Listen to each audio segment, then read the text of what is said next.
pink cloud? Pink cloud is a state of mind that one embodies in early sobriety, where everything, you're seeing everything through rose tinted glasses, and everything is so joyous, and you feel ecstatic, and you feel like you could do everything and take on the world. And that's how I feel now. I feel that right now. And it's a good feeling, because the other, it's like your body trying to balance things out, because things are so low and then it's high. But I think I'm past the point of being in that thing. I think the pink cloud refers to like super early sobriety, like first couple months. But you could live a good life after getting sober. And I feel like I'm just living it now. I feel like I'm just living in just enjoy and serenity right now. So it's good. There's a topic that since we're on the topic of sobriety, but musician mental health, we've kind of touched on this in the past. There was a statistic that I saw a couple years ago, and it still holds true, that 2/3 of musicians suffer from some form of mental health issues, whether it be anxiety, depression, and it goes unaddressed. And I don't know what the correlation is, if like people that suffer from mental health illness tend to go into the arts, specifically music, or if it's a causation effect where you go by going into music. I don't know what it is, but the topic of how we deal with it, because it is prevalent and a lot of us deal with. I think, I can speak for myself, and, I could almost clearly say for everyone on this call, we have had our own fair share of mental health issues. What process did you take to address that in your own songwriting and in your journey to sobriety?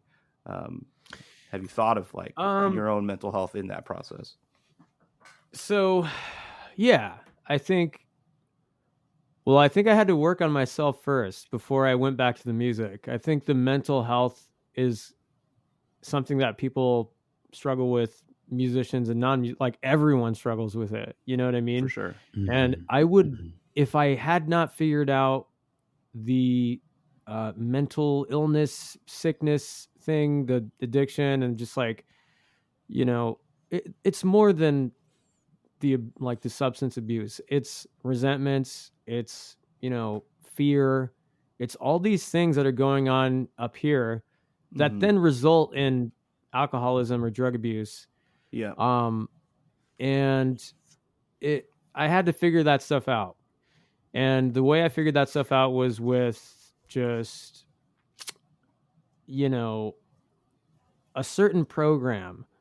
I don't want to say the name of the program because it's anonymous, but it's a good program, and it's for alcoholics, and it's also anonymous. But in this program, there are steps that you can take to kind of relieve yourself of the resentments that are causing you pain. That's one way. Another way is that I've been doing therapy for the last year, and that's been helping a lot. I pray now. I'm a pray guy. I never used to be a spiritual person at all. I used to be anti-religion. And, it turns out they were right. All the people that were saying the prayers. It turns out it's actually pretty good. I guess it depends on what you're praying for too. I pray mainly to like let go of ego and just do like the right thing in the morning. I never thought I would be that person, but it helps me.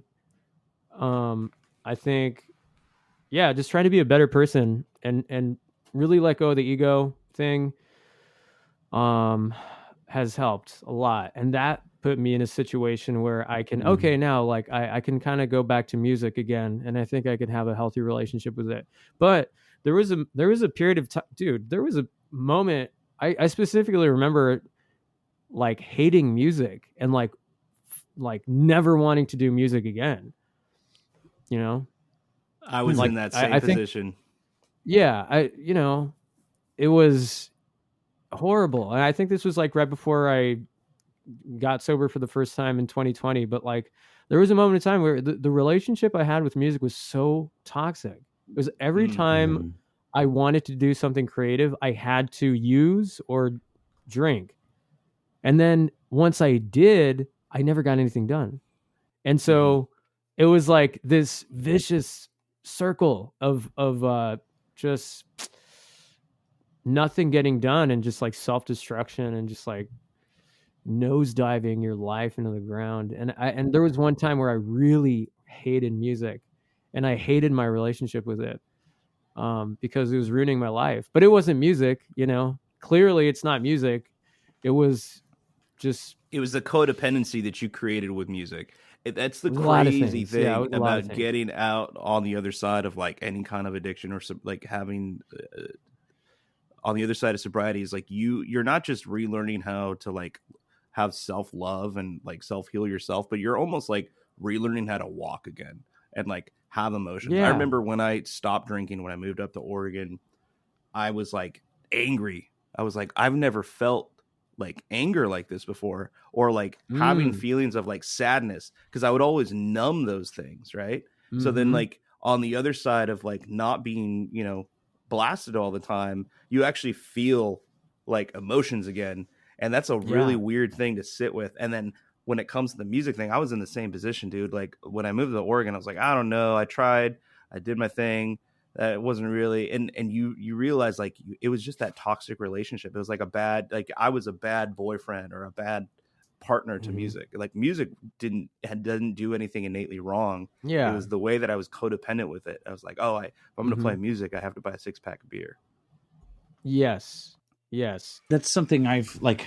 I did not go through the depths of addiction that you guys went through.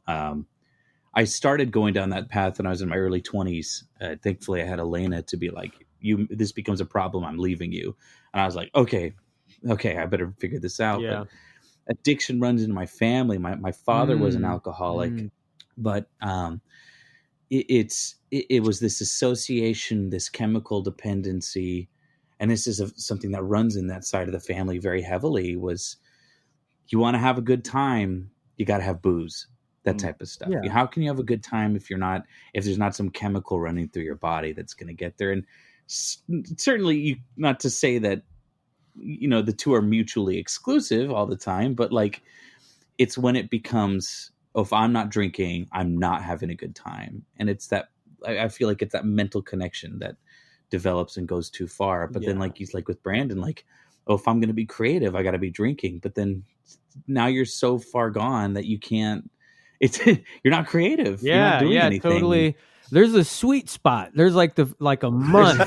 It's like really good.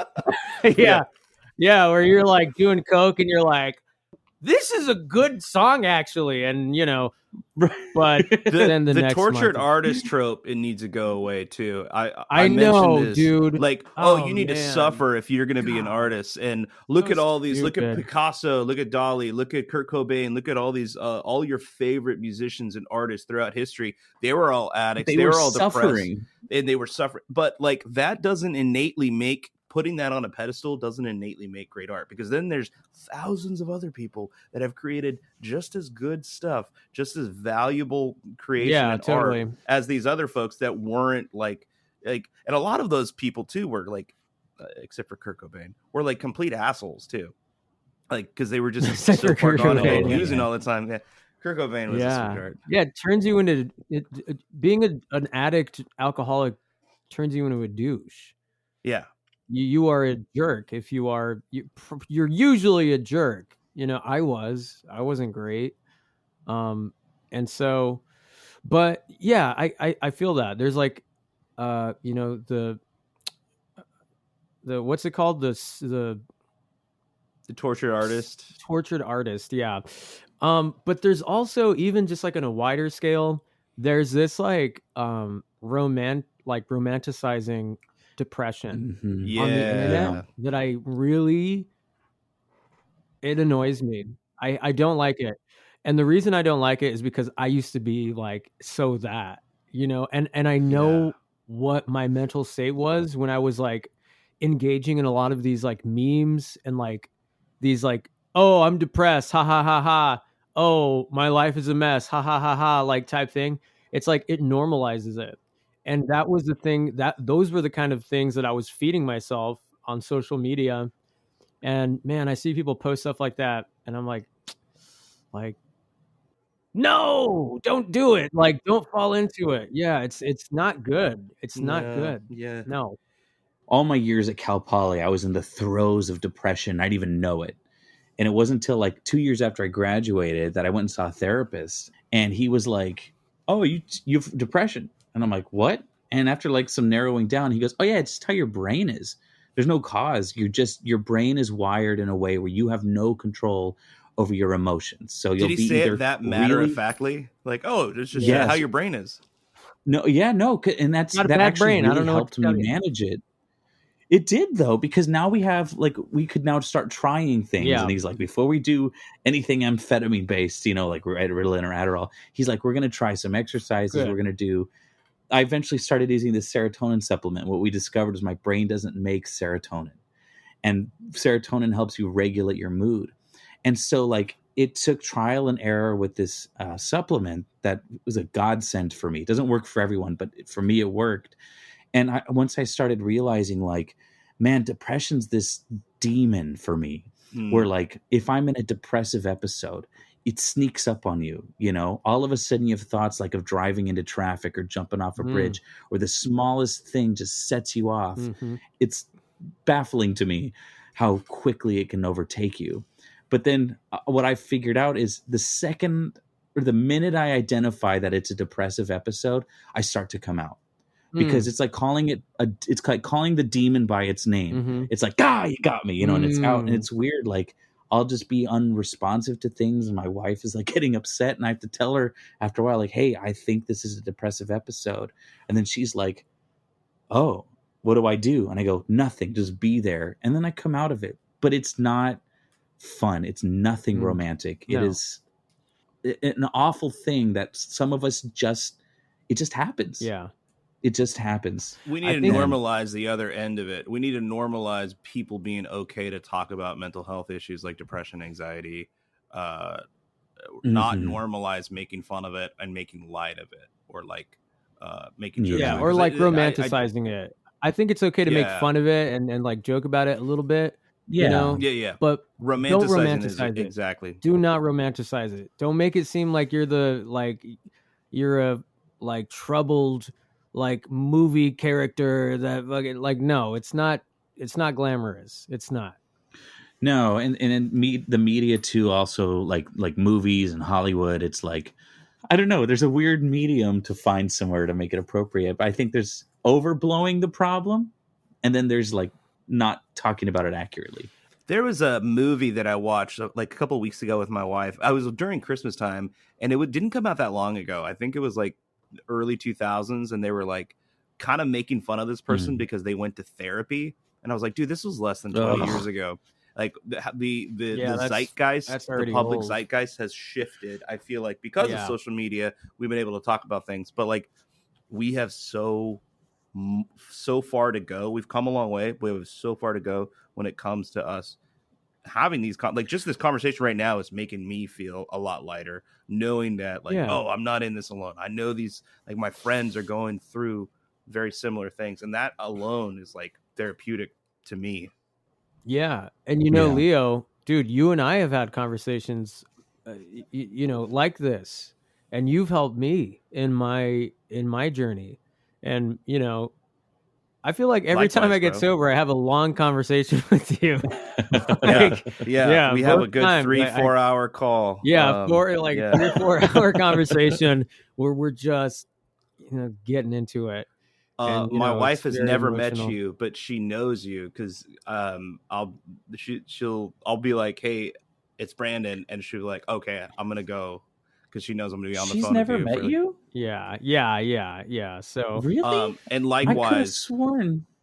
No, Maddie's. My wife has never met Brandon. I don't think so. No, so you guys played a gig in Riverside years ago at this gay bar, and Maddie was there. She That's didn't right, meet she was. Elena, and I were there. Yeah, I did meet her. Yeah. See, I met her. Menagerie. I went in I drag. wanted to go back to something that you said though, Kurt, because I think it's like Sorry. super important. What you said when you were talking about your depression and you were talking Mm. about identifying it is like a big part of it. I think you're right, dude. Like I think that is a big part of you know, getting over certain mental states of mind is being able to identify what's going on with you and being able to just be like, all right, well, this is what's going, like, I'm depressed right now. Like, I'm not just like in my bed for hours on end. It's not that For no reason. Yeah. I Yeah. think I'm like feeling like shit right now. And then once you can identify things, you can start to think about like why. And like why, well, what's going on? Like get into it. And like I think that's the thing right there is like identifying what's going it's on. like we have our lizard brain, which is just like fight or flight, Yeah. and then we have our human brain, which is emotions, right? And I think with depression, it's the two of them like battling. Yeah. And then once we get our logic in there, or it's our emotions is our mammal brain, once our human brain, once we can reason with what it is, to me, that's comforting. Just to be like, oh, this is just how my brain is. And it's not my fault. I think that's the big part. It relieves me of any, the legal term is guilt, not necessarily shame, but shame is something that's associated with guilt.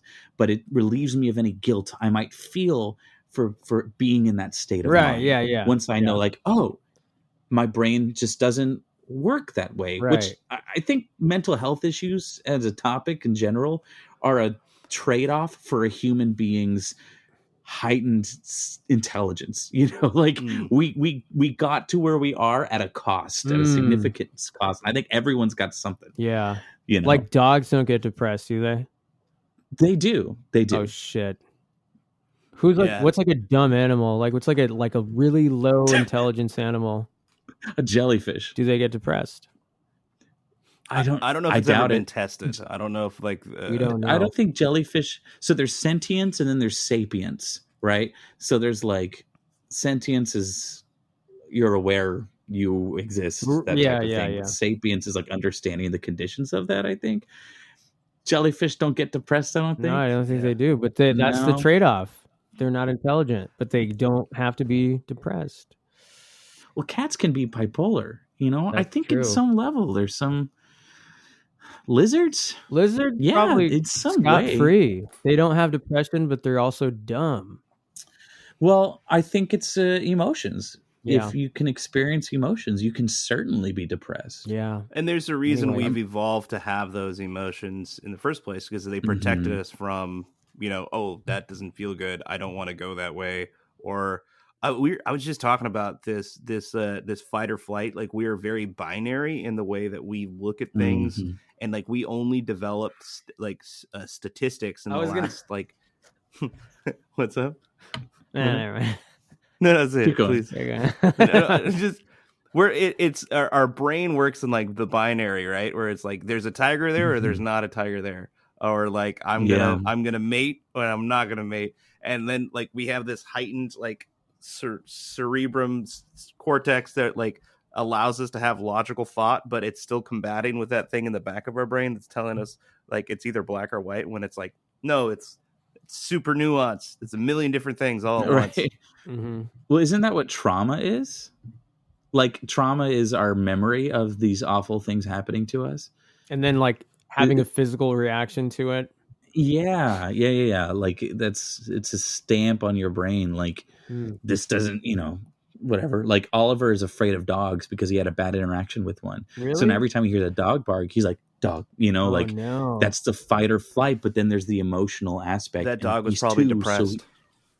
Maybe. But he's 2, so he doesn't have the logic. You know, we can tell like, oh, the doggy is trying to say hi. That's the logic. It hasn't developed all the way. Yeah. So he is pure animal right now. He's a 2-year-old with words. He's an animal with words. I think I met your kid on the phone, right? Yeah. Leo met him tonight over the phone. Really? I did. Yeah. He told Leo about his big, scary dinosaur. Yeah. You did your Donald Duck voice for him. I did.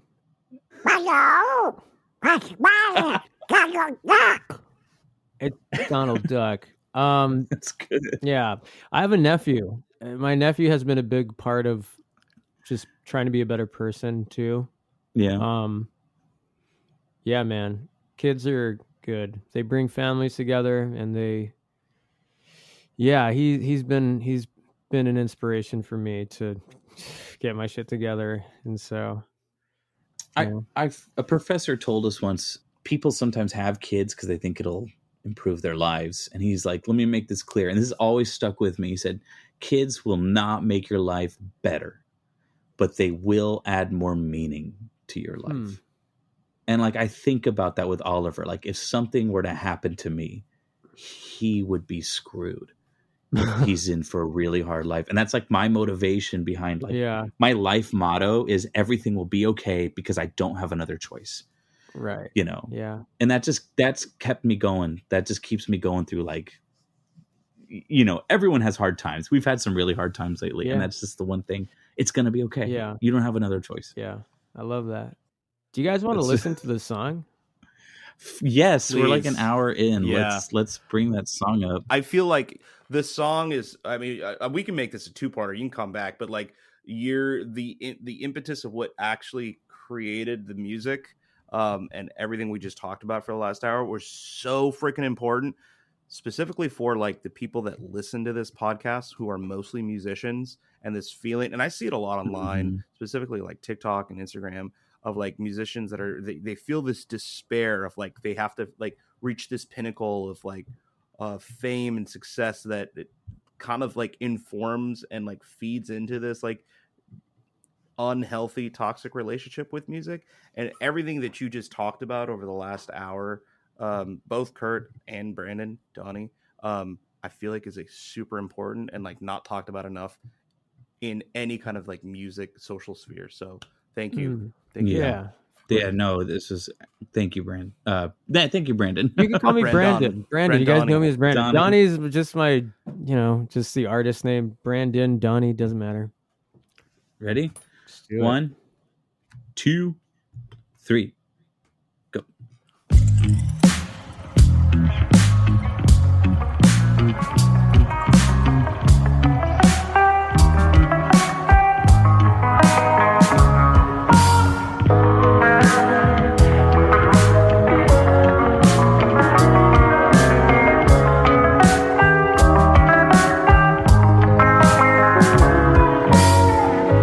When you feel the season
It's AJ. It's AJ. I don't know which part you're talking about. If it's You're not listening. yeah, I'm not. I can't hear it. Am I supposed to be able to Oh, hear I it? thought you're gonna. Huh? I thought you were gonna pull it up. Oh, I Listen was with I us. supposed to do that? Fuck, dude! I Right. told. It's I in was your like, brain, what do I dude. do right now? That song's Oh, been in your shit. brain for the last 5 years, bro. You don't need to listen to it again. Oh, yeah, I was like, I didn't know I had to. Dude, this would have made kudos- things a lot better. Kudos was to just AJ for ripping on the keys, brother. Yeah, the keyboard That was solo so good. is. Oh, I gotta press so pause. good. Shouts out. Oh my goodness. Pause it, baby. Wow, what an amazing Yeah, you song. were just like watching us react, and Yeah. you're like, yeah, that was. Did you not know that we Those were are listening to the silly. song? I That's a weird. We're just like, that is a weird thing that you just witnessed, dude. yeah, Brandon's it gonna be was like, "Dude, weird. Leo and Kurt. it's just- I don't know what happened to those guys, but they're doing some weird things. It was I was really like, tell us bizarre about for me it. to just watch Yeah. you guys both go 1, 2, 3, 4, 5, 1, 2, 3, Yeah. 4, 5, 1, 2, 3, 4, 5, 6, 1, 2. I thought you said there was a 7/8 section in that song, and I was like, was that Oh it? my god! No, dude, that's Brandon was really like, weird. was that the 6/8? Like we're just standing here. It makes more sense if I would have listened to the song with you guys. But, Yeah, that's what I thought you were I gonna didn't do. I was know. like, how's Do he we listening not to this with describe? headphones? Yeah. So usually what we I'm do sorry. on these episodes, think we I listen to the didn't song understand. back with. Yeah, that's always fine. But It's it okay. was But was honestly it was joyful for me to watch you guys do that. For me to watch you guys kind of just like I haven't listened to the album on headphones. I've only listened to them on my studio speakers, and I heard. Were you whispering to me specifically in that? I was. It's actually for you. I heard it. I wrote the song Yeah. for you. So what beautiful. do you think? I mean, What I do Visions think is of that Leo. here's one thing. You mentioned that we had phone calls like over the last couple of years, like during COVID. We also have like we've been kind of like sending songs back and forth to each other for like the last year, and because I was very much so in the Yeah. same position of you, where I like kind of Songs? want to like not do music, songs, and oh yeah. peen picks. They were Yeah, I mean one and the that's same. just yeah. It's a daily. And I remember hearing, I think I heard a demo of this like a year ago. And damn. Like the mixed and mastered version with AJ Yeah, on like, it is like Damn, it sucked back then, but it fucking sounds No. pretty good now. I'm glad you fixed. yeah. well you No, it's you come a were long really way though. Yeah. it is like a fully fleshed. I mean, the song was there like when you showed it to me. I think it was like May of last year, and there was like every musician when they share like a demo to someone, they're like, "Well, I got to do this, and I'm not really happy." Like I do that. I just did that today with Kurt. When you showed it to me, I was like, "Damn, you could release this now." And you're like, "Well, I'm going to redo the drums. I'm going to do this, and I got to remix this, Yeah. and then I'm going to have AJ come in." And I thought it was good then. This is like on another level of like, Thank you, man. like it is up there with. Like, Oh, it's going to dude. get picked up on a Spotify playlist. Like, Dude, like it is. thank you, man. Let me shout phenomenal. out. I'm gonna shout out David Michael Craver for mixing this bad boy.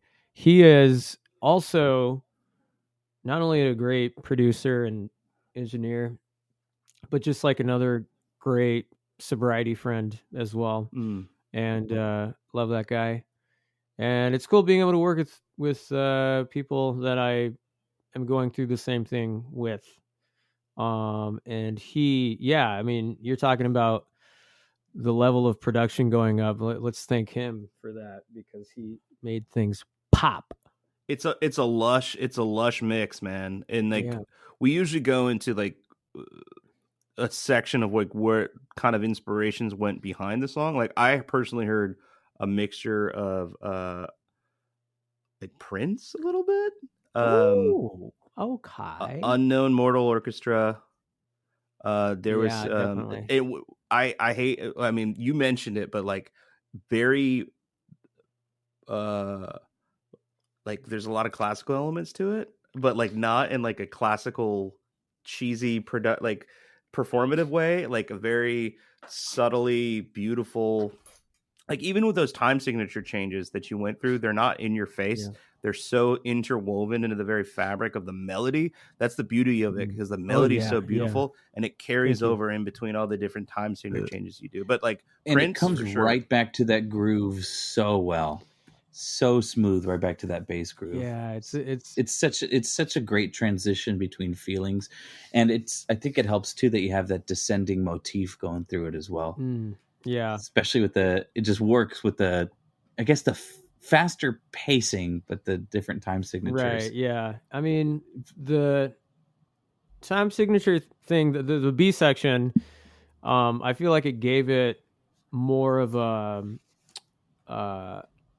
like an indie psychedelic feel to it. Whereas the A section is it's very I get why you say Prince, because it's like very R&B, you know. It's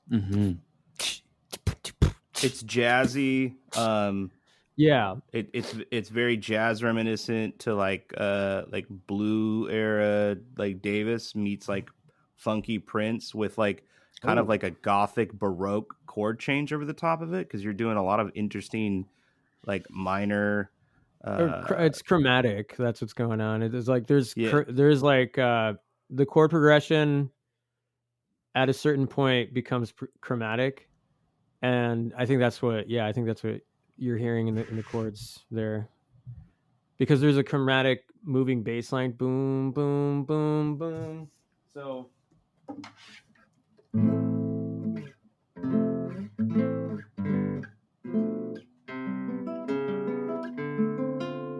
has like a bossa nova jazz feel to it too. Yeah.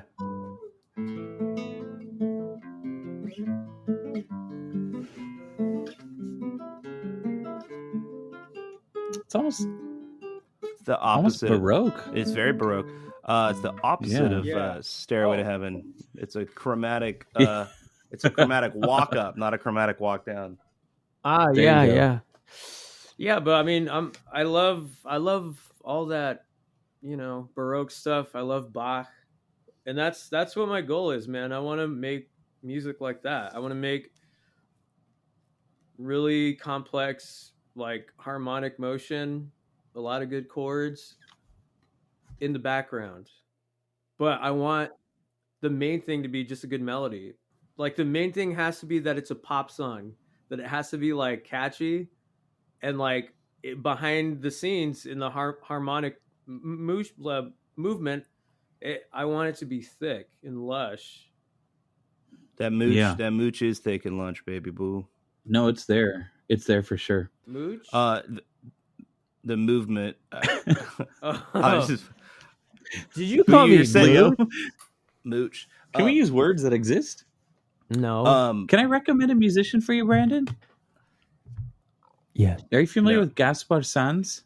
Gaspar Sanz? He was Gaspar Sanz. He was a Spanish guitar player who he played for Louis he was a Spanish composer, the court composer for I think Louis the 14th. I could be wrong, but he was from the 1600s and he died in 1710.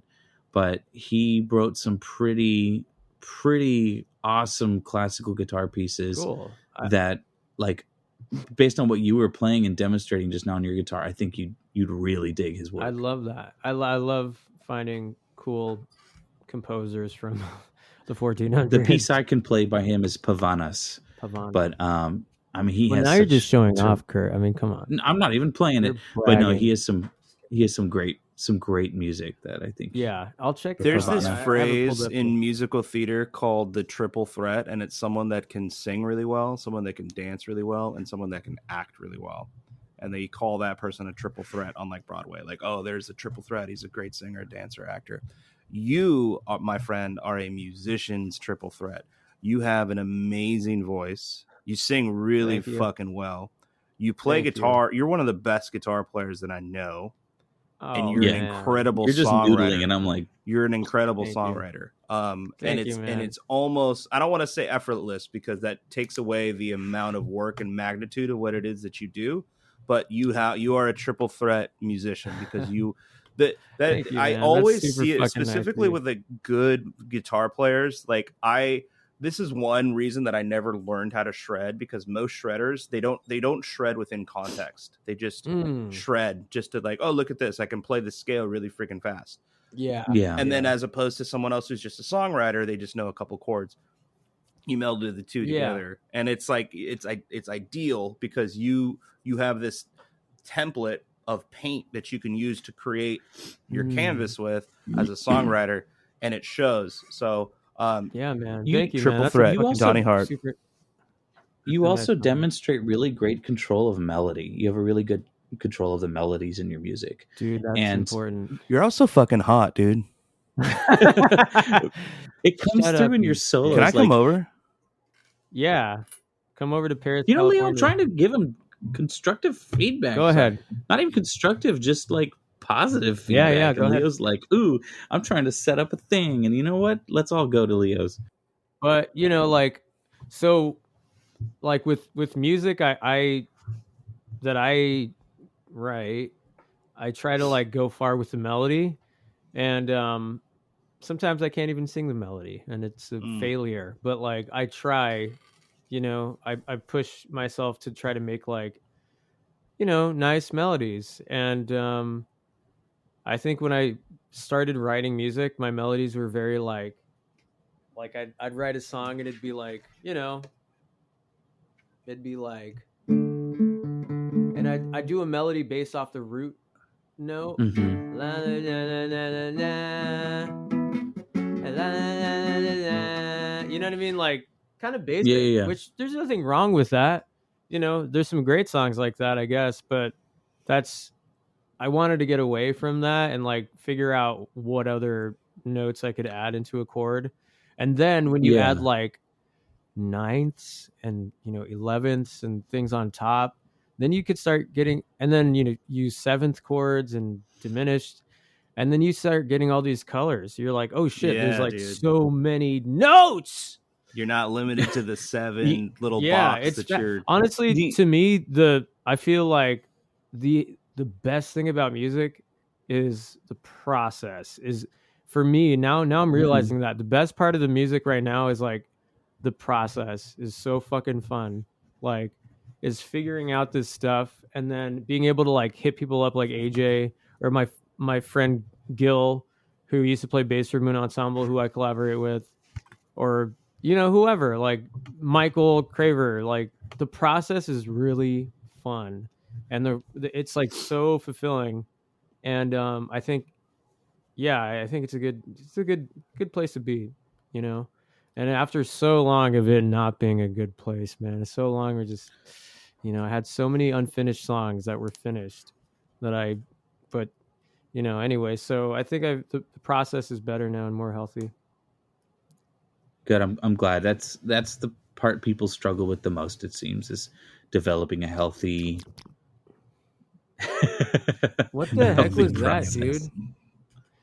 Is that Kurt? From me or from you? Kurt, What did you kiss freak, dude? No, What the freak-a-leak, fool? I'm trying to like. You guys are mean. Every time I say words.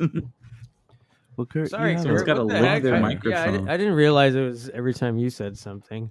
No, it's not every time, but you know, it's mostly when I say words. But I just want to say you all are handsome gentlemen, and I'm so honored to be on this. This is what I was going to say. I found this, right? So for when you're songwriting, you're okay. Your voice is amazing on this song, and we can end with this. Your voice is so good on this. The melody, this is what it was. The melody is so beautiful. Your voice does it so perfectly. You have this like wonderful mixture of like your head voice into falsetto, like back down into your chest voice. mm-hmm. Yeah. Oh, dude. But here's the point. I gotta say it. When I like say it, I focus on just like singing for a long time. Sometimes, like when I just focus on singing, I'll be like, oh man, I lose some of my guitar chops. And then I'll be like, oh, I got to make up for it. So I'll just like practice like guitar stuff. And then I'll be like, oh, my singing's not that good. But I feel like, what is your process as far as like, you got to sing in the car sharp? Oh, yeah. Sing in the car. You sing in the car, baby. I sing at home a lot, and that I feel like that has helped me because I Do you feel like I drive had a to lot? relearn. I don't. I work from home. I sing at home a ton, like goofy, like Well, you like got to sing dumb. serious. Okay, I'm That's writing one notes. thing. I'm taking notes. And then I don't know. I sing a lot in my car, and like I have a long commute. I usually, I drive a lot, dude, because I live in Paris, and like every time I see friends from LA, and I have to drive out there, so I'll be like in the car singing oh, dude, like that's where I come up with the majority of my melodies. For Visions of You, the chorus for Visions of You, I came up with the chords first, and then I would play it in my car. I'm like, let him do the damn down. I was looking mama bean it, and just like in the car. Wait a second. What did I That's say? it. Did I You're say doing some sucking on my Cadesian type work there. Yeah, I do that all the time. Car. Where like you just fill in. I call it scatting, or I guess you can call it skeeting with this. Oh, Skeeting. skeeting. We can reference. get into that. We can get into that if you want to get into that. We'll keep it Super Bowl Sunday. We already brought scatting up in here, guys. That song's a but- bop, the Scat Man. But that you came up with the melody in your car driving on a long commute. Your question was what or where do I sing, right? Or where do I practice? Or how do you keep your chops up? Like, especially because this song is a perfect example of like pristine. Well, dude, so musicianship on the guitar, and then vocal performance. Another thing that I did before recording this was I took vocal lessons with Janice from Shin Shin. Mm-hmm. And then I took lessons from another vocalist called David Ruther, who lives in Temecula. Janice and I couldn't continue because she's in Portland, and I was going to see this guy in Temecula. Huh? Oh yeah, she's over there. Anyway, I went to go see this other guy named David Ruther who lives in Temecula, and so I did lessons, and a lot of it though is just figuring out how to sing things, and you have to figure it out. You just have to figure out your voice. You have to sit there and sing things a million times. Or that's what I have to do. I don't know. Some people it comes naturally, but I don't think I'm a naturally not for me. great singer. Not for me. Yeah. And so music is hard. Music is very hard for me. Yeah, me too. I would say when I see people that are naturally talented or like that are very fluid, I get very and I'm getting better because it's an ego thing and letting it go. But I admire it. I used to get really upset because I'd be like, dang, I have to work so hard to just do little simple things because like music is hard in general, but I feel like this is a testament just like getting the work done and like the process that you were mentioning. The process is the most fun part. It is, but it is very hard. Yeah, to it sing is, and to play guitar. But so you gotta make I it commend fun. all the make it fun. But I commend you and I commend musicians on this. But I just kind of wanted to get in your headspace of like your process of like. Because it's not just the songwriting, right? Because you can just be like, oh, that's an amazing song. There's so many different moving parts with specifically that song, Visions of You, where it's just like there's the performance aspect of it that you performed, on the singing and the guitar playing that is apart from the songwriting. And that alone is like a technical capability that like is very, very hard to do at that caliber. Yeah, dude, man. That is a great fucking song, man. Yeah. Dude, thank you, man. That shit means a lot for real. And it when I first wrote that song, I couldn't sing that song. It really? No. I wrote it also in a higher key and I couldn't figure out how to sing the high part, but figuring out how to go from your head voice to falsetto. Is that right? Did I say that right? Head voice to falsetto? I didn't know how to do, and then you practice it. You practice going from head voice to falsetto, and then at first it sounds weird, and it sounds really dramatic, the change, but then you practice it more and then it starts to become more seamless. You know, he has a really nice singing voice, and he mentioned that he's never released music before. Kurt, I think you need to release some music. Kurt has a very nice do I? timbre. Yeah. I'm so self-conscious of my singing voice. You have a nice voice in general. You have a nice voice in general. This is the thing. The guitarist that I play with in up here, his name is Will Trailer, and he said Trailer is his last name? I think it's Trailer. Yeah. Traylor. He said that singing is 99% confidence. And I was like, that's gotta be, there's a lot of truth to that. I don't know about 99%, but there's a lot of it is just like, I can do this. I'm going to try it. And then just kind of like doing it in your voice. It's funny that you mentioned that, because I shared a song with you, Monica, and Adam a month ago or so. And like, I sang it in such a low voice, like you can barely hear it in the song. And like listening to it later, I'm like, man, this isn't like what I wanted it to be. And I think it sounded fine, but I was like trying not to wake up my wife, because our house is tiny. So she's in the other room and then my son's asleep. So I'm like, dang. But I was, like you said, like Brandon, I was in my car and I had just an instrumental version of the song, because as I load tracks, I download it. And I was like, I'm going to sing this full, like I sing in my car when I'm singing along to whatever. And I sang it loud and proud. And you know what? It was better. And I was like, yeah, you know what? It is confidence. And I'm worried. I'm like, am I in tune? Am I out of tune? I don't know. But I got to get out of my own head and just like sing it. Yeah. Just do it. Just got to sing. How did you get over that? How did you guys get over that? I'm still not over it. No? I don't think I could sing for you right now. It baffles my mind, dude, that context. Yeah. For someone as like you and when we were in school together, we hit it off. We were like always trying to like make each other laugh and like do dick jokes. And I thought like, and you as well, Kurt. But for someone as like talent, like just naturally talented and just funny and just a cool dude to be around, when we have conversations about like confidence and like having that like, you know, that be part of like your growth process, it always boggled my mind, where I was like, dude, how are you not confident? You're the triple threat, dog. Stupid. I don't know. I don't know, man. Like it's just how it is. Like, for instance, I'm just trying to love on my homies. I love y'all. I love you, dude. But like, I was doing karaoke and shit the other day, and if you're in a mood, if you don't have the utmost confidence, you're gonna not sound like yourself. If you're not in the mood, or you're not like in the right situation, for me at least, like, yeah, I know there are some people that could like at the drop of a hat, they're performers and just can fucking do crazy shit. But I don't know, man. I need to work on that. I'll say that. I need to work on that. That's a growth thing.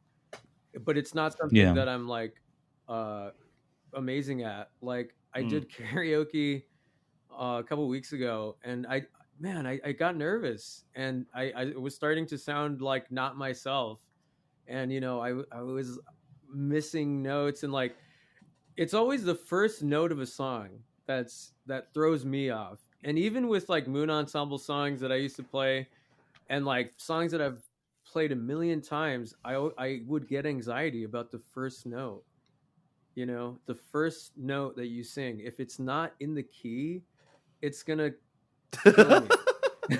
Like, yeah. And I think there's so many notes in the key. There's so many notes, man, just in general. How many notes are there? Yeah. And so it's so hard to pick just one out of like the 1 million that exist. Sometimes you hit the wrong one, and it just screws up the whole song. You know, it's funny. I took a singing course at Cal Poly, and you were telling Leo, like, be serious when you sing, but I was doing like, there was this opera song that we were learning, right? And I have like this fake opera voice that I put on, And so I told the professor about it, and she goes, do it for me. And so I did it. And she goes, that's your fake opera voice? I'm like, yeah. She goes, that's legit. And I go, what? And so I guess I have a really good opera voice that I won't do for you. But so like, I was like, oh, like, and a big part of the course was like, we are not judging our classmates. We are only positive in this class. And because it's such a sensitive thing for people to be doing, because like, you're bearing your soul, and like you got to hit the right notes, and you have to have that confidence and just being in this positive area. Like, who goes to a show with intent to heckle? That's me, but that's a turd. Like that's. It'd be hilarious if the teacher's like, we're not judging anyone in this class except for Frank. Yeah. Fuck Frank. He has a shit voice. Sounds like a Frank. Idiot. And so I had confidence then, but like I don't play live. I have tried performing live, and every time I've performed live, something has gone wrong on my end. I've seen you perform live a couple times. One was of them, the songwriter showcase. Yeah, and I thought I recorded one of them. I have it somewhere. I gotta find it. Can you pull that up, Jamie? For the songwriting class? Yeah, you're a great performer, dude. The last time I performed live was it was Kim Gannett's going away retirement party or whatever, and Dr. Copland had reached out to me because he wanted me to play guitar in this Beatles medley we were doing. Medley. And so medley, yeah. No, I don't. And so I was like, yeah, I'll do it. So I showed up. I had my guitar. Dress rehearsal went perfect. Sound was fantastic. I had like my amp was exactly where I needed to be. My guitar was where it needed, full volume. And it was just up to the people in the booth, right?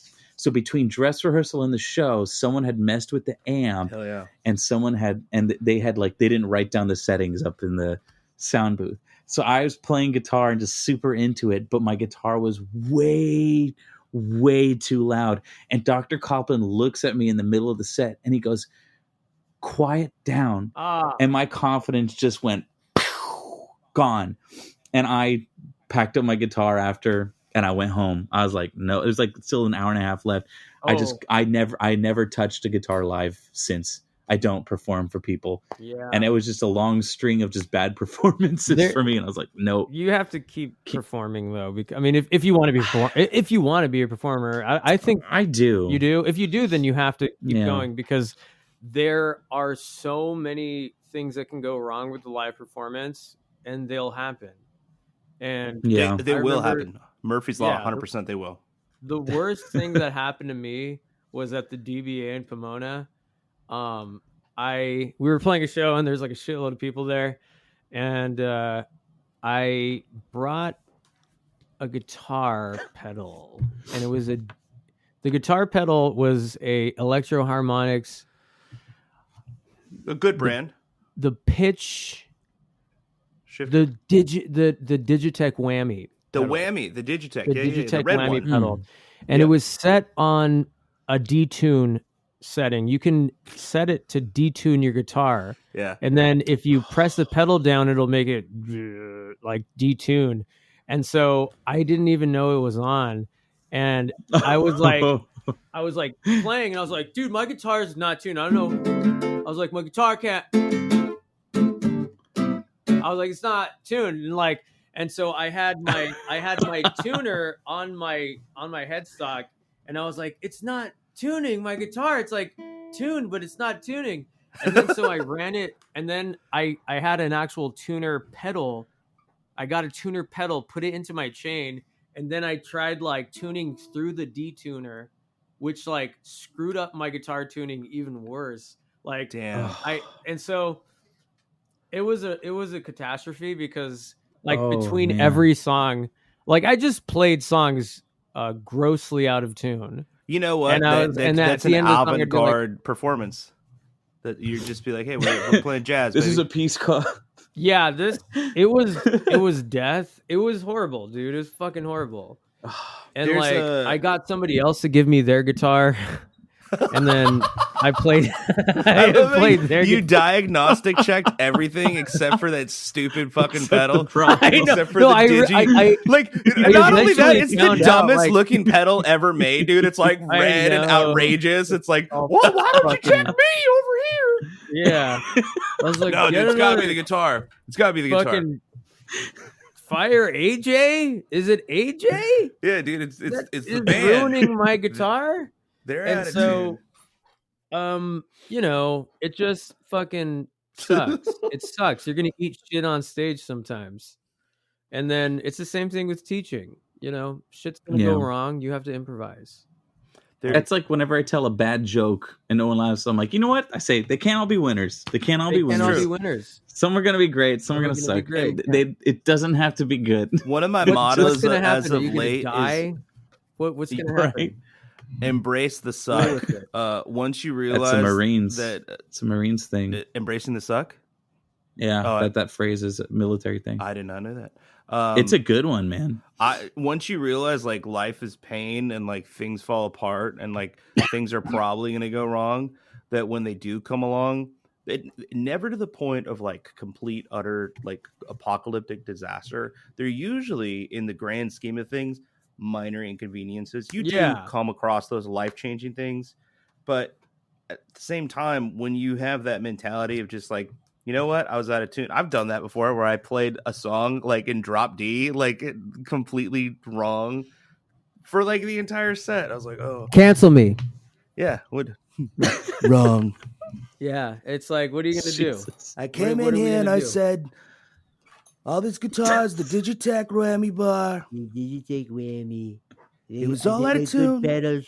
Some of them are good pedals. There's a lot of good pedals here. I said the best one on is Chain. We tried everything. We looked at all these pedals over here. We blended on AJ. It was AJ's fault.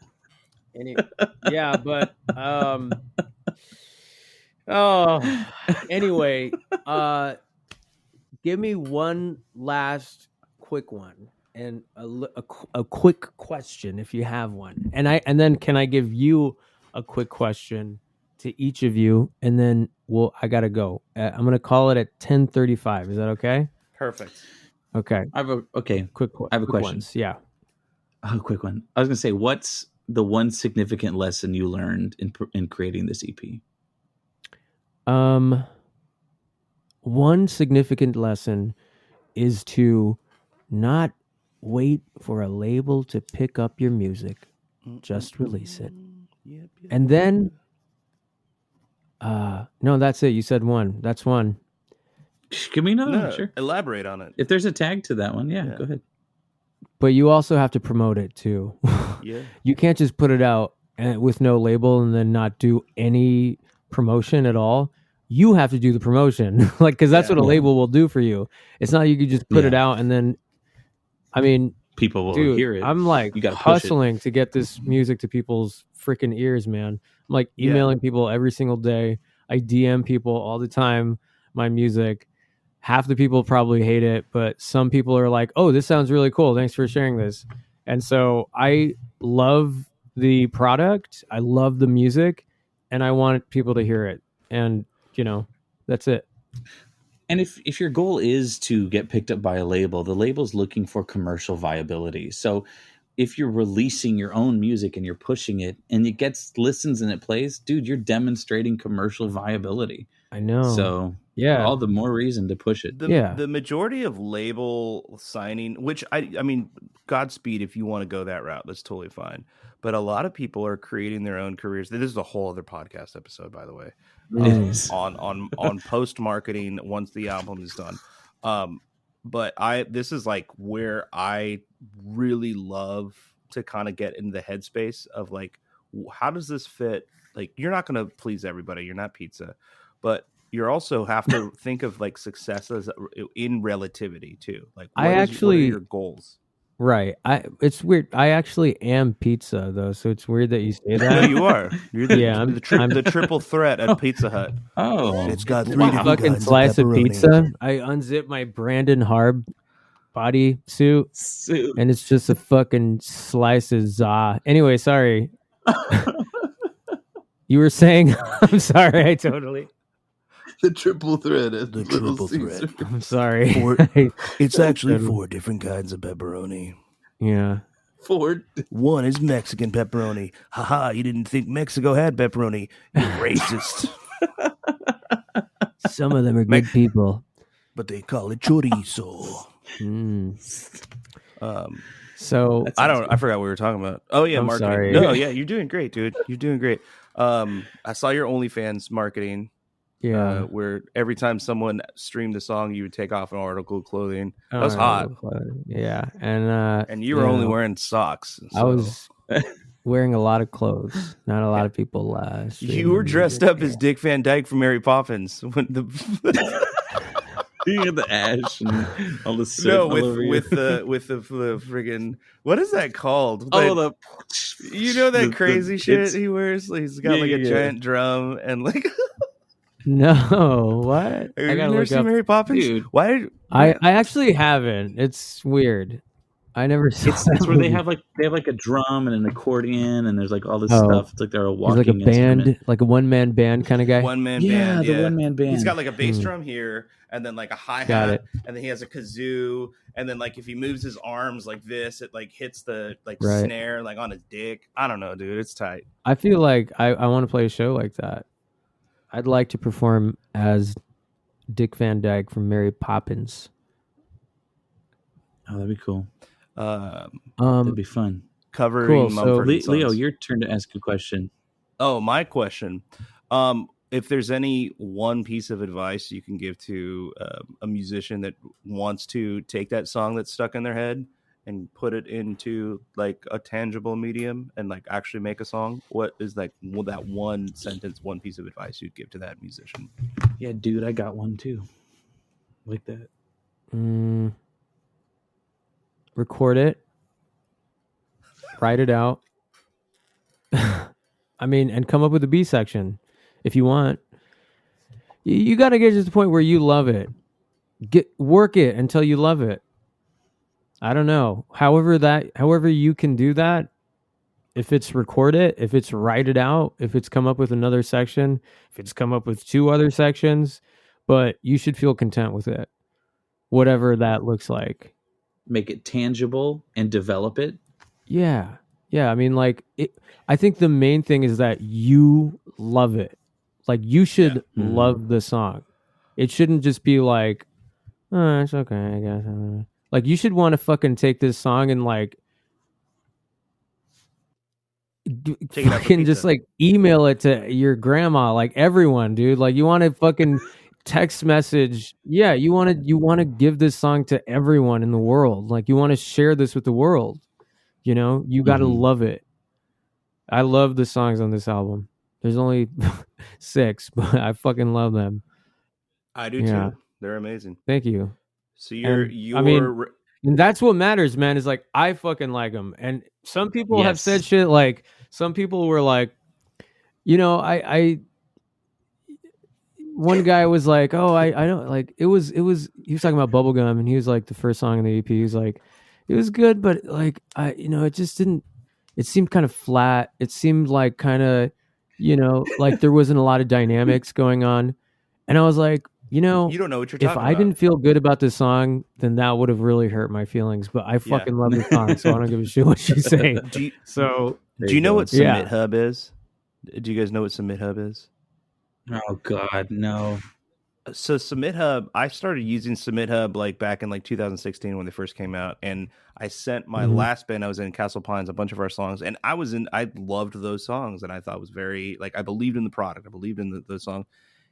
And 99% of the submissions that you basically pay like $1 for each submission, and you get it in front of like either a label A&R person or a blog or whatever, a curator.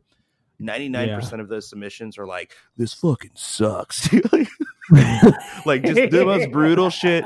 Like, are you serious? Yeah, dude. And like, I bet you most of them aren't even listened to. And most of them aren't listened to. Well, now they have a thing that says they have to listen to at least 30 seconds. And a lot of them are like just what like that guy told you. There's no dynamics. Like, are you listening to the same song, bro? Did you listen to it on like a Gigapet in like 1993? Like, they don't know. He doesn't know what he's talking about, dude. There's no dynamics. The whole song is a fucking masterclass in dynamics, bro. Right. Yeah. Get out of here. I mean, so if you feel good about it, if you truly feel good about it, man, then that shit doesn't matter. Because it makes you feel good. because you'll find people who will agree with that too. Yeah, and even if you're not trying, talking to two of them right now, you're not trying to please everyone. You're trying to find your audience, dude. You're trying to find the people that vibe with it. And if they don't get it, then like I don't want to mess with you. I don't want to like if it's not no hard feelings, but like you don't have to listen. Like even my sister, dude. My sister is like I love my sister, but she's like, yeah, the first song was tight and the last one is really good, but everything in the middle is boring. And I was like, okay. And like my sister is into like any music that has like an 80s backbeat. That's what my sister likes, like upbeat shit. And she's like, sure. She doesn't like jazz. Dude, I fucking play like jazz sometimes. Like when we're at her house, I'll play like 60s kind of like pop and stuff like that. She's like, what is this fucking old shit? And she's like, this is boring music. She doesn't like jazz. And it's like, that's okay. You know, but I'm okay with I'm like, it's not that cool. It's just I'm not offended by it. I'm not offended if somebody doesn't like mellow music. You know, like some of the songs I write are mellow. Some of the songs I write are like not super duper upbeat. They're like, you know, Wichita Lineman, the rendition isn't super gnarly, you know? That's not the strength. Like, it's not what the song is. There's something good about 99% of all music released. There's something good about even like pop country music. I can't stand pop country, but man, you put pop country on, I'm like, there's something good in here. There's good stuff. I mean, everywhere. Yeah, I mean, it's somebody. Your Wichita Lineman's not a dance piece. I know, yeah, you know, it's not supposed to be. It's like a blue collar proletariat love song. I think. I know, yeah. Isn't that the craziest thing about that song? It's like, anyway, but I think that the main thing now is that like I feel good about the songs, and when people do, because they always will, people are always going to have some shit to say about your music, no matter what. Dude. If you feel good about it, then it doesn't matter. Yeah, but if you don't feel good about it, it's gonna hurt. It's gonna hurt. It's gonna hurt. You're unsure about it. You're unsure if you're like, oh, fuck, I probably could have done that a little bit better.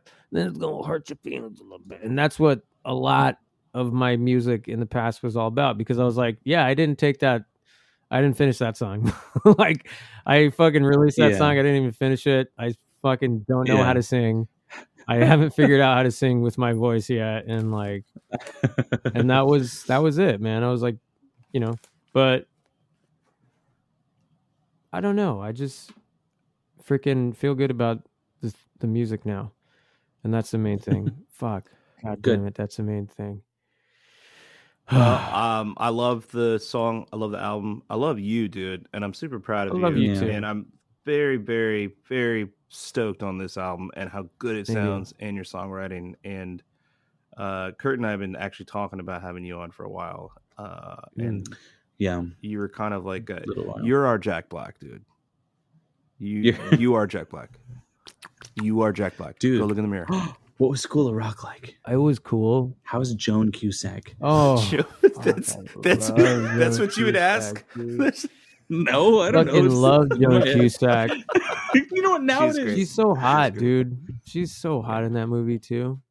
Oh, dude, when she does a Stevie Nicks impression too, the one for One Winged Dove. That was the movie. That was the movie that got me into Stevie Nicks. I was a kid, man. I was like, "Who's Stevie Nicks?" And I was like, "This," because they play more like Steamy Nicks. You know what I'm saying? They play Edge of 17, which is a really sad song. Yeah, I don't know that one too well. It's a Edge of 17. I thought it was One Winged Dove. Is it the one that goes? Yeah. Is that Edge of 17? Yeah, it's about the death of her uncle and John Lennon. A twofer, huh? Yeah, it's brutal. Well, because they died within like a month of each other. The song isn't sad enough. Let me add. It's a great song. Maybe make one for each guy. Jeez. Yeah, dude. Fucking put them both in one song. Why would you lump John Lennon in with her uncle? He's like, I'll kill two birds with one song, I guess. Fuck. Well, jeez. Fucking it was a one-winged bird. Geez. Anyway, let's talk about Joan Cusack for the next hour, please. The white winged dove. She's hot. She's great. Joan Cusack, her brother, man. Yeah, he's hot too. They're both hot. Let's end on that. Or actually, can I ask you guys a question? Yeah. Do you want a trivia question? Yeah, sure. Is it to each of us or do we each get a trivia question? question? I don't know. Is it a pop trivia like any? Would you want? any Do you want like a genre, real? science, Do you want like an history, interview whatever? question? I'm gonna let you choose. You can either do an interview question, like a real question, or you can opt for a trivia question. Go ahead, Kurt. You go first. I'm gonna say trivia for me for brevity's sake, just because I know that you got to go. But then I'll do the interview question, but I'll keep my answer short. Okay. No. Okay, go ahead.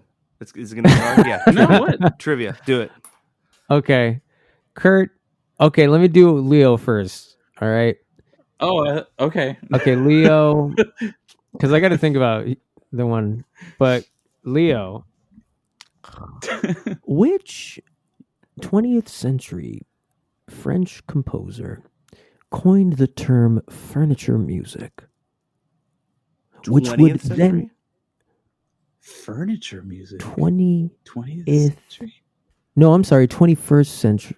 No, wait a second. No, 20th. God damn it. Yeah. 20th century. 1900s. Yeah, 1900s. Okay. Don't make furniture music.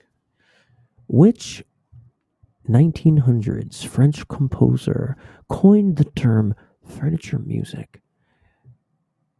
It would later become music and background music as we know it. Oh, which 1900s French composer? Which 1900s French composer? So it's a tie between.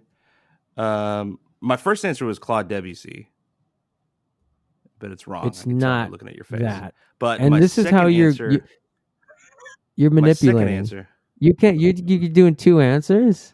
Yeah, I said my first answer. His first guess. Okay. Was Claude my Debussy, second one wrong. Would be. Who's the guy? Okay, who is it?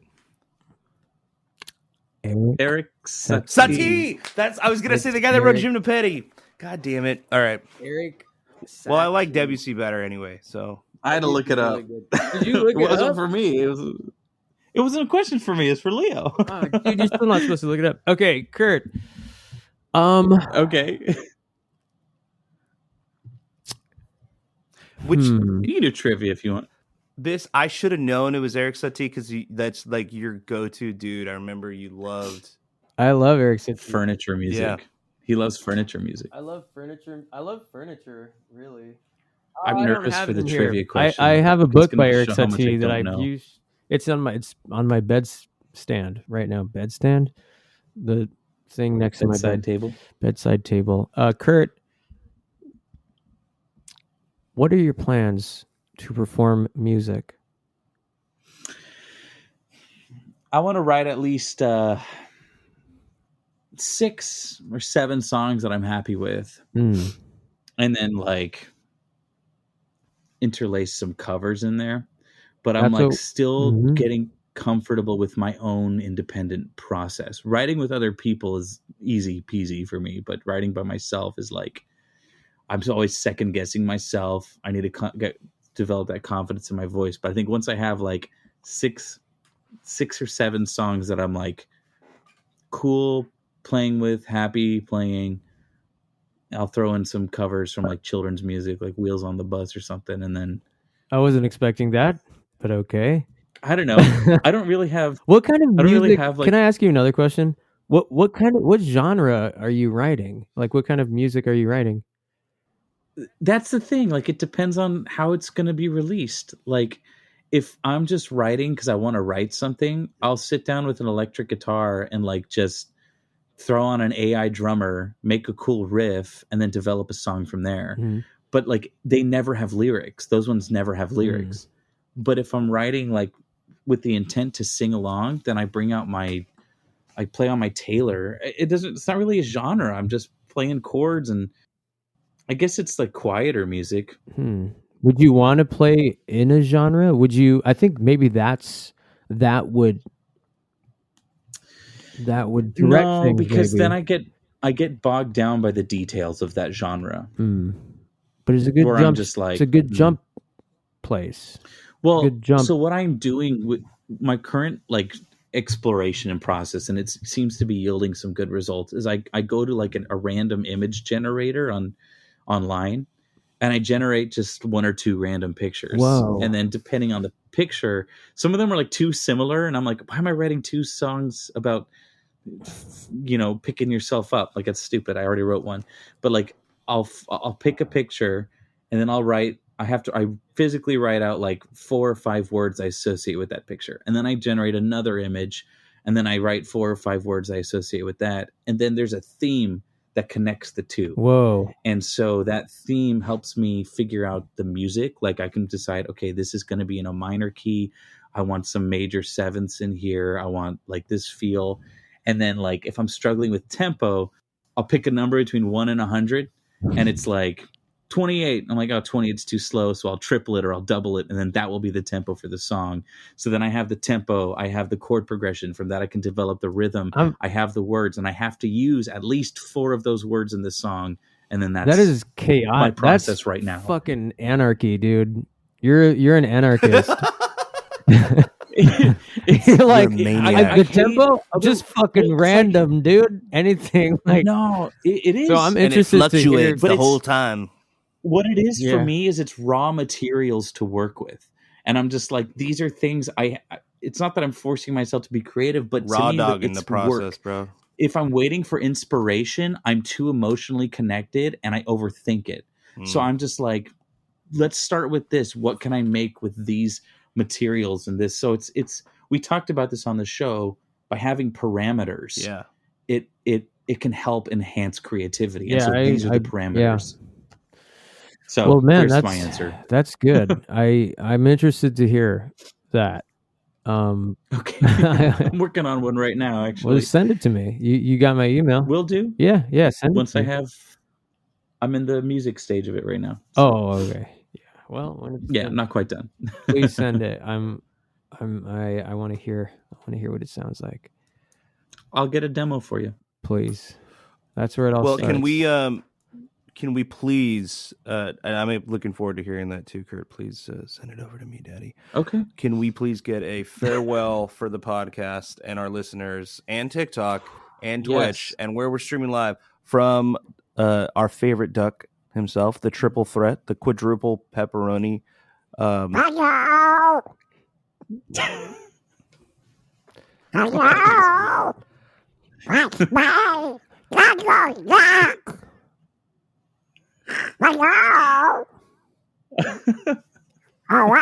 God. Honestly, dude, I feel like I feel like if you just live streamed you talking like that, you would get thousands of viewers on like Twitch. Oh, 100%, dude. If you just did that, you don't want that audience, man. Yes, you do. You don't want that audience. You want that audience. You don't want that audience. It's amazing. Right, huh? Well, guys, thank you so much for hanging out with me, and honestly for listening to the album. And, absolutely, dude. Talking about it, like that means a lot, man. Just like put a lot of time into it, and it means a lot that you guys take the time to do this and spend time talking about my song. You know, that's not something that people do. That's not something that I ever expect. That's not something I ever expect. Like, that people want to talk about my song. What the fuck?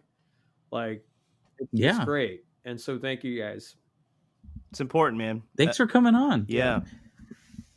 Thanks for bearing your creative soul to us. 100%. I don't know if I did. Did I bear my creative soul to you? Yeah, dude. Man, you talked about I guess I addiction. did. You talked about mental health. You talked about your inspiration and your process. Yes, you absolutely gave us a huge insight into it's who inspiration you are, for any of our listeners that are like on the cusp of wanting to create. I think it's we just got a heart on a TikTok for Brandon. So Brandon, yes, Donny Hart. If you enjoyed this interview, y'all, this was Donny Hart on Spotify. Brandon Harb, who goes by Donny Hart. You can find him on every major streaming platform. Dude, thank you so much, man. I truly love you, bro. I love both you guys so much. I love you. And I this love was- all you guys. Yeah. Oh, we So love I was you so too. looking forward to I love this, you guys. and it was All right, good keep for in me touch, to just have and, this conversation. And thank you, dude. Man, Kurt, send me the music for real. I'll get on it.